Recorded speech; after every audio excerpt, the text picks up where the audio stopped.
Welcome back to the Haimisha Handyman.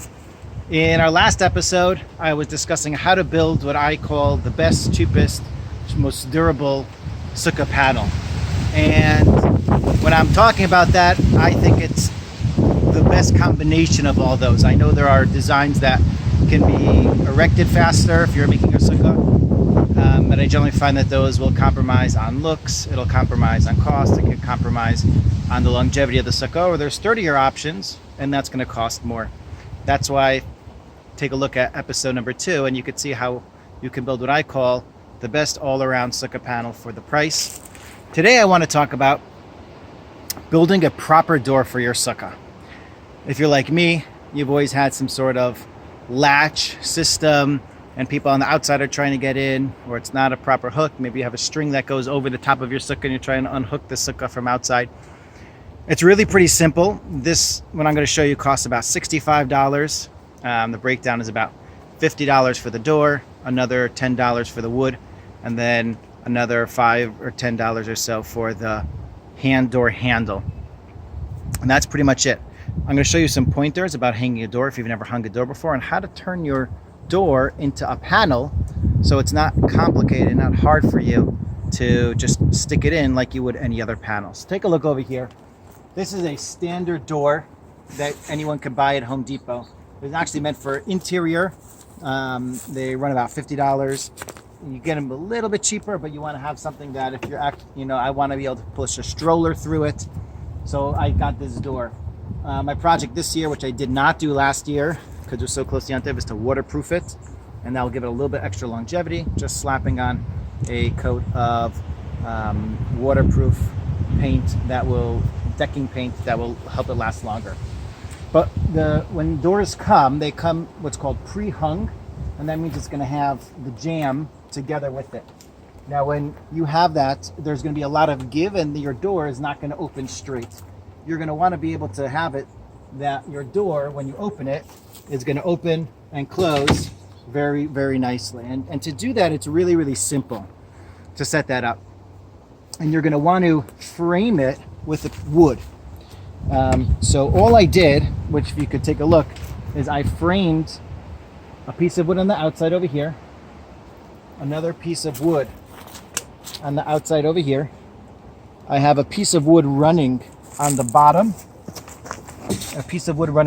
and that piece of wood is crucial.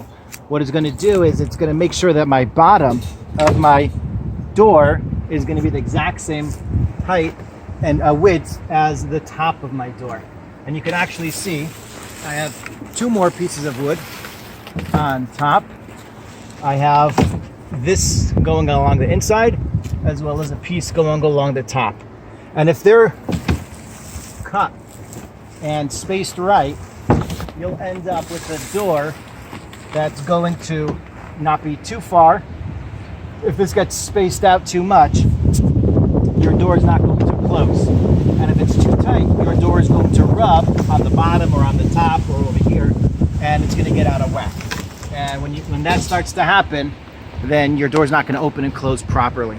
So it's really as simple as putting your frame evenly, having your door hung level, and setting that up like that. Now, a couple things also before I finish the video, just to keep aware of if you're hanging a door.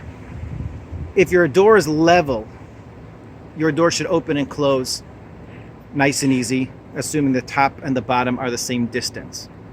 If your door is tilted a little bit this way, your door is going to swing open. So think when you open the door, is it going to carry its weight and not close by itself? If your door is tilted a little bit this way, back, the weight of the door can carry it back closed. So just be aware of those things when you're putting your door together. How you want to have it. You want to have it that it's perfectly level, or slope it a teeny bit, and that will kind of help the door naturally close by itself with a slighter push. I hope you find this helpful and successful to be able to hang your own door for your sukkah. I know that it made a difference as far as mine. We come in from the street. Being able to use a proper door on sukkahs is fantastic, and I hope you will as well. So the idea we explained is pretty simple. You're going to have a door. You're going to get 3 2x3s, and I think that's pretty much going to cover even if you do a 36-inch door, or I guess a door that's a little bit smaller. As far as doors go, a 28-inch door is about as small as you're going to want to go. A 24-inch door, which they do sell, is like a hallway closet. It's not really meant for passing through. A 28-inch to 30-inch is a little bit more standard as far as door sizes go. 36 is going to be larger, but it's going to certainly make it heavier and harder to maintain that straight shape that the door is going to open and close nicely. When you're getting doors, if you've never bought a door before, they have right hand open and they have left hand open. You're going to want to make sure that the door is going to swing the way that you're going to want it. You're also going to want, if your sukkah is going to match on the other side, you may need to create a larger panel to mirror the space that you're going to be creating when you stick your door in. And as far as the process is for assembly, I would do one side, screw it, the other side of the door, screw it, attach the bottom, and attach your top of your jamb that's going to go, and then you can attach your top plate all the way in the top.